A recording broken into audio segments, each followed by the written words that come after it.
మొట్టమొదటి రైతుగా దుబ్బాక నియోజకవర్గంలో నేనే నా సొంత గ్రామం బొప్పాపూర్ లోపల ఫామ్ ఆయిల్ పంటకి శంకుస్థాపన చేయడం జరిగింది.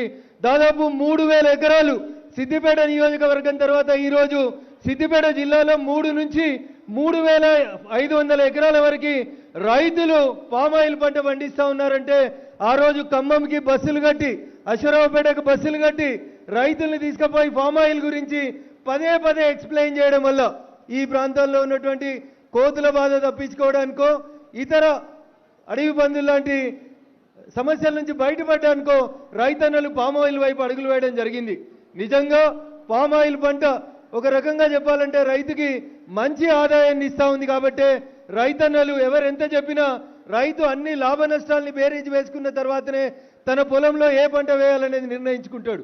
ప్రభుత్వం ఎన్ని ప్రోత్సాహకాలు ఇచ్చినా ఎన్ని సబ్సిడీలు ఇచ్చినా రైతు తన రోజువారీ వ్యవసాయం పను లోపల తనకు నష్టం లేదనుకున్నప్పుడు మాత్రమే ఆ పంట వైపు ముందుకు పోతాడు.